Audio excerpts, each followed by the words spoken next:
Sa eksena na ito, mga practitioners ang nag-uusap ukol sa kalagayan ni Chumo at sa kanilang pananaw ukol dito.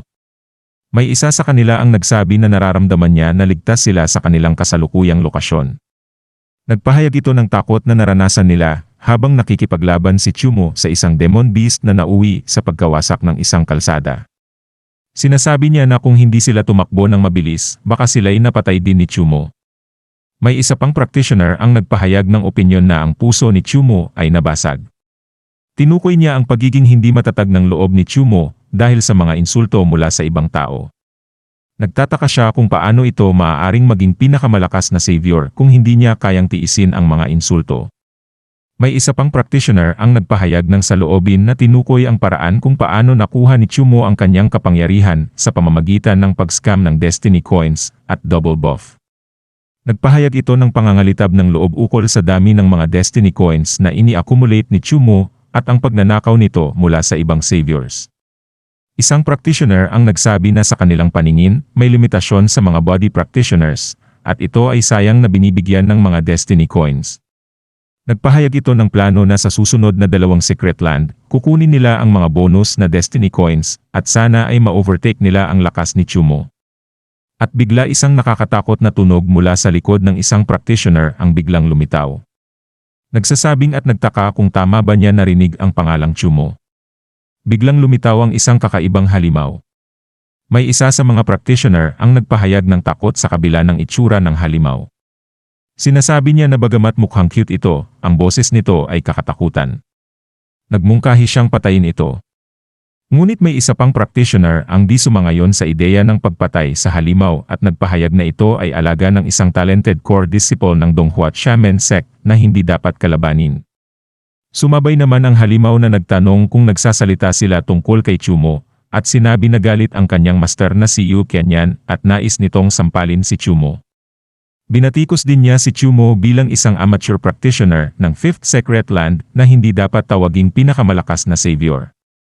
Samantala sa isang lugar ang tauhan ni Chairman Lee ay nag-uusap ukol sa kanilang paraan ng pagsira kay Chumo. Sinasabi nito na ang kanilang estratehiya ay gumagana at nauunti ang espiritu ni Chumo at nawawala na rin ang kontrol nito sa kanyang lakas.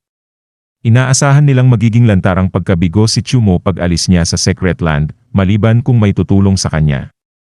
Sumagot si Chairman Lee na walang tutulong kay Chumo at kung mananatili itong malakas at nasa tuktok, ito ay ipagmamalaki ng mga tao. Ngunit kung mababagsak si Chumo mula sa kanyang pedestal, ito ay tatawanan, kamuhian, inggitin at magagalit sa kanya. Hindi daw magiging kakampi si Chumo ng sinuman.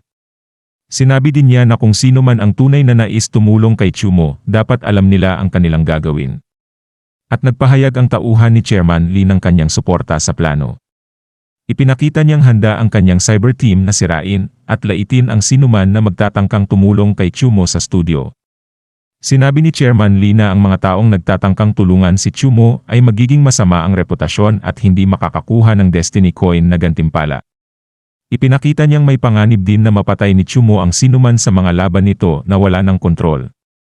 Binanggit din niya ang karanasan ni Yutong, isang practitioner, na sa kabila ng pagtulong sa kanya ni Chumo, ito ay aalis din sa kanya. Inilarawan niya ito bilang natural na kalooban ng tao.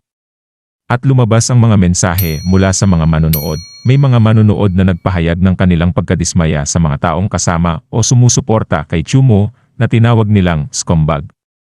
Binabalaan nila ang iba na huwag magbigay ng gantimpala o suporta sa mga ito dahil maaaring mapatay sila ni Chumo sa pamamagitan ng pandaraya at magiging walang silbi ang lahat ng kanilang pagsusumikap. May nagpahayag ng katuwaan sa pagkasira ng mga team na kasama si Chumo. Pinuna nila ang isa na sinasabing survivor, ngunit ang lahat ng kasamahan niya ay namatay. Ipinakita nila ang kanilang pagsusuri sa kakayahan na ito, na sa kanilang paningin ay hindi marunong kundi sumakay sa kasikatan ng iba. Ipinag-utos nila na ang Cutie, isa sa mga characters, ay dapat iwanan na si Chumo dahil halos masaktan na siya nito nang mawala ito sa kontrol. Biglaang nag-iba ang kilos ni Yutong at naging agitated. Nagpahayag siya ng pangamba na baka ang ingay na ginagawa nila ay maka-atrakta ng iba pang demon beasts. Nagmungkahi siya na umalis na lamang sila sa lugar. Napansin ni Chumo na nagiging hindi komportable si Yutong at tila ba may mga sandali na nawawala sa kanyang sariling isipan. Iniisip ni Chumo na ito ay bunga ng kanyang pagiging hindi kontrolado sa paggamit ng kapangyarihan. Nagsaliksik siya tungkol dito at nag-unawa na maaaring nag-aalala si Yutong sa kanyang kalagayan, kaya't nagpasya siyang sabihin ng direkta kay Yutong na umalis na ito mula sa kanilang kasalukuyang lokasyon. Si Yutong ay nagpahayag ng kanyang pag-aalala at pagsisisi na hindi niya agad naisip ang nararamdaman ni Chumo. Inilarawan niya ang dami ng mga tao na nagmumura kay Chumo at ang pressure na naranasan nito. Hinayag ni Yutong na hindi niya lubos na nauunawaan ang sitwasyon ni Chumo. Si Chumo ay nagpahayag ng pangunawa sa sitwasyon ni Yutong at sinabi na hindi ito ganun kaseryoso. Ngunit kinumpirma niya na ang kanyang kapangyarihan ay maaaring maging sanhi ng panganib sa mga kasama niya. Dahil dito, nagpasya siya ipaubaya kay Yutong ang kaligtasan. Biglang nagulat si Chumo at namangha dahil sa pagbabago at paghahanda ni Yutong. Si Yutong ay nagbago ng kanyang itsura na nagpapakita ng mas malakas na anyo. Inihayag ni Yutong na sa pagkakataong ito, siya ang magiging tagapagtanggol ni Chumo. Sa eksena na ito, si Yutong ay napansin ng halimaw at nagamit ang kanyang bilis upang atakihin ito at lumikha ng malupit na pagsabog. Pagkatapos ng laban, bumalik ang kwento sa nakaraan ng si Yutong ay isang teenager.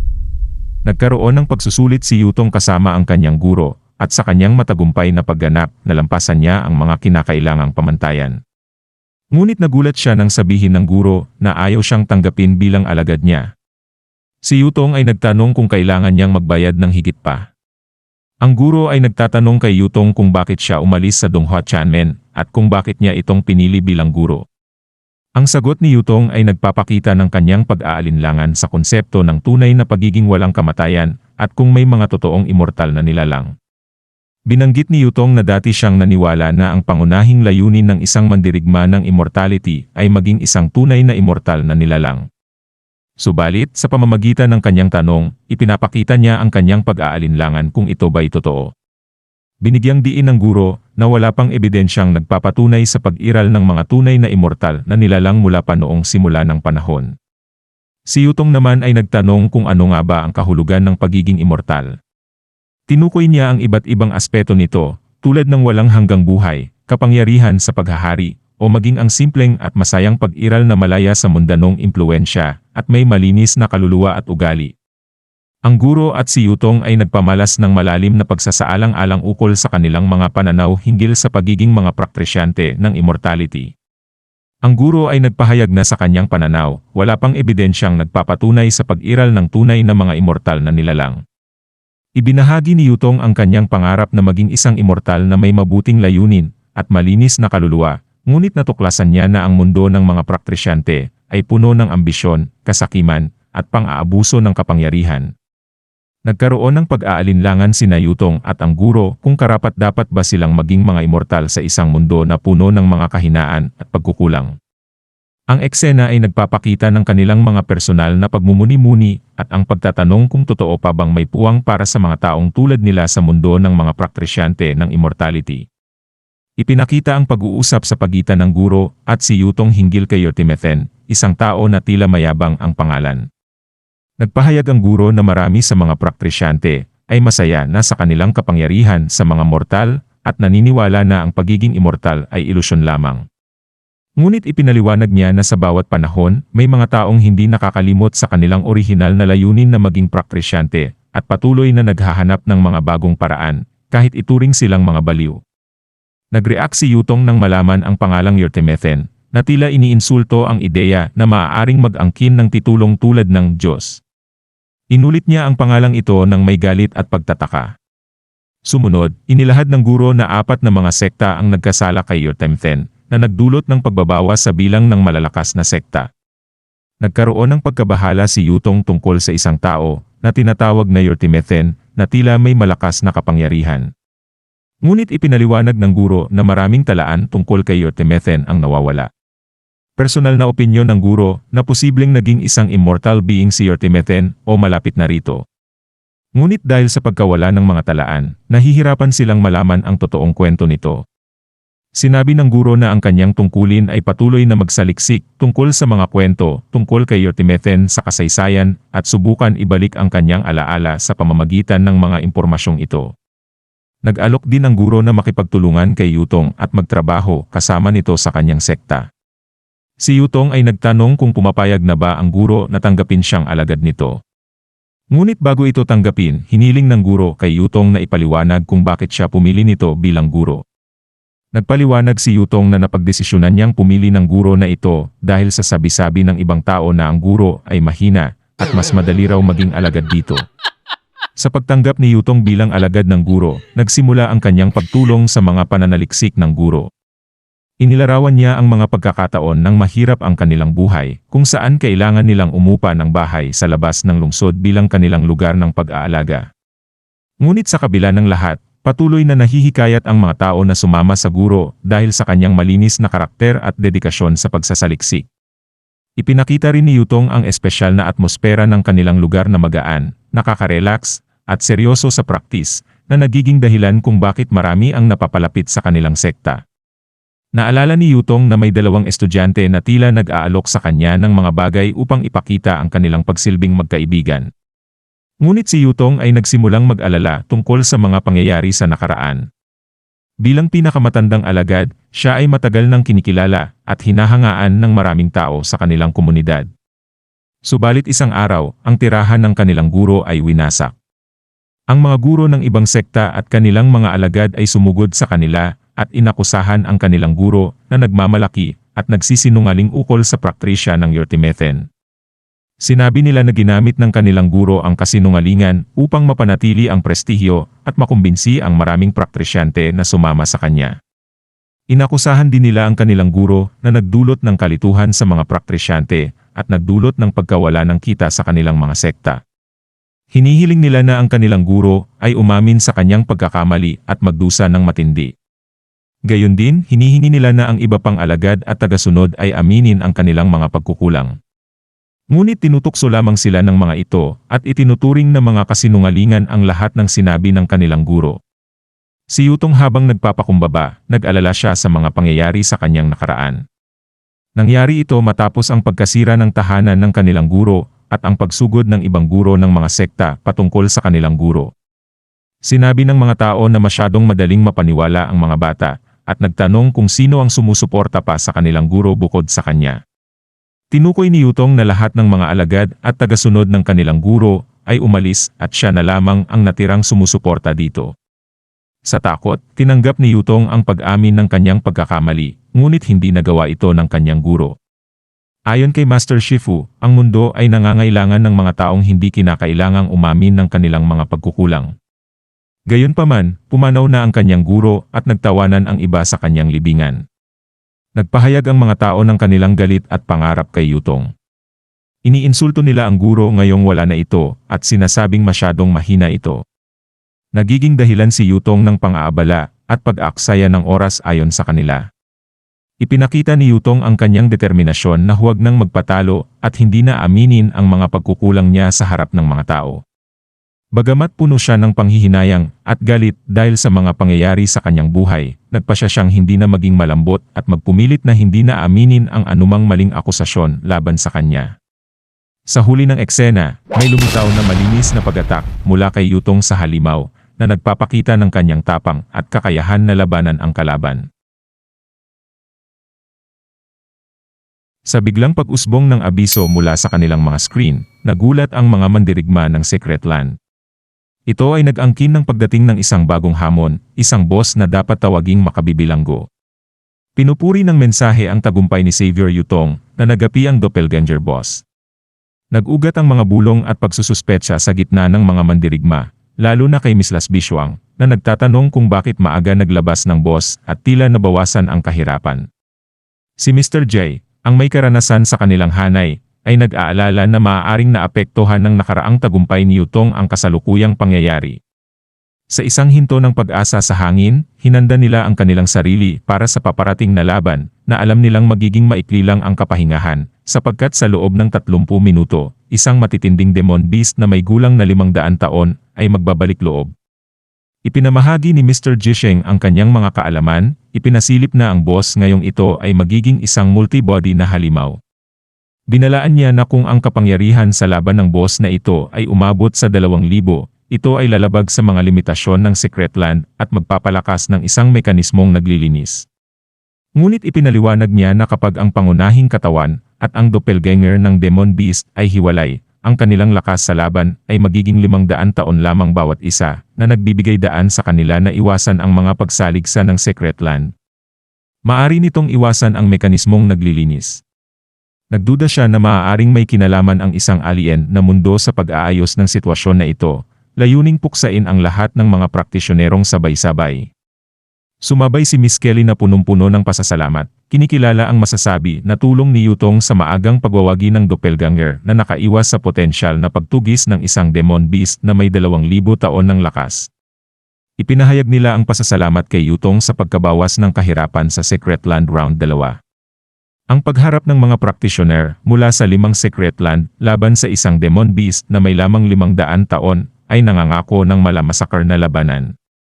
Sa paglitaw ng mga malalakas at nakakatakot na ilaw mula sa mga lumalapit na halimaw, nag-uumapaw ang tensyon sa grupo ng mga praktisyoner.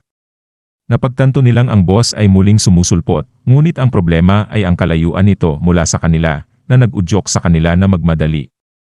May mga nagtatanong kung bakit sobrang agaran ang kanilang pagmamadali, dahil sa kanilang palagay, may natitirang 30 minuto pa. Ngunit ipinaliwanag ng iba na dahil sa pag-aangkop ng Secret Land, dumami ang mga praktisyoner, kaya't mahalaga ang maunang pwesto upang makamit ang mga parangal. May takot na baka maagaw ang boss sa loob lamang ng mga segundo bago pa man nila ito maabutan. Sa gitna ng kanilang mga pag-uusap, sumali ang mga praktisyoner mula sa iba't ibang likas yaman, kabilang ang mga kilala sa mukbang shows at beach combing. Kinilala si Evie, ang praktisyoner na kilala sa pagkolekta ng mga bagay mula sa baybayin, at pinag-usapan ang kanilang intensyon na harapin ang boss kahit na may limitadong oras. Sa kalagitnaan ng kanilang mga biro at tawanan, may isa na nabanggit na natagpuan ang itlog ng isang halimaw na hayop at isa pa na nagbibiro na kinain ito ng hilaw, nagulat ang kanilang mga kasamahan. Sa tawanan at biruan, napagkasunduan nilang itabi ang kanilang pag-uusap at bumilis na patungo sa paghaharap sa boss bago mahuli ang lahat. Sa tuktok ng isang gusali, nagmamasid ng may kasiyahan ang isang halimaw na tinatawag na Nit habang pinagmamasdan ang nagaganap na pangyayari. Ibinida ni Nit na ang lahat ay tumataguyod ayon sa plano at itinuturing ang mga praktisyoner sa ibaba bilang mga hangal. Pinaniniwalaan nilang ang pagbaba ng kahirapan sa Secret Land ay hindi lamang dahil sa swerte, kundi mabuting inorganisa at itinanghal ni Nit na may hihintaying hukay para sa kanila. Sila'y hinimok na sumunod na lamang. Sa gitna ng masamang pagmamasid na ito, nagsimulang mag-isip si Yutong kung ito ba'y doppelganger ng boss na kanyang tinalo dati. Nagtaka siya kung maaaring sila ay nagkamali sa pagkaunawa sa anunsyo ng Secret Land. Si Chumo, napansin ang pag-aalala ni Yutong, ay nagtanong kung siya ay nasaktan. Siniguro ni Yutong si Chumo na siya ay lubos na maayos, sapagkat itinuturing niyang mahina ang kamakailang kalaban at hindi kailangang magsumikap ng labis. Sa tugon dito, ipinahayag ni Chumo ang tiwala kay Yutong dahil sa pagiging mas malakas nito. Tinanong ni Yutong ang naturang sentiment ng mapanunukso kung sino ang lalaki na may malasuspetsosong mukha nang siya ay nangako na siyang magbabantay kay Chumo. At biglang may isang halimaw na lumitaw sa harapan ni Chumo at nagsasabing siya si Chumo ang hinahanap nila. Biglang pumasok si Yutong at sa kadahilanang sa sobrang kakyutean ng halimaw, kinurot-kurot niya ito at nagreklamo ang halimaw na lubayan na niya ito. Si Yutong ay naguguluhan pero napansin niyang may lumalapit na tao sa di kalayuan at ito ay si Donghua Chamen, ang amo ng halimaw at matagal na hinahanap si Chumo.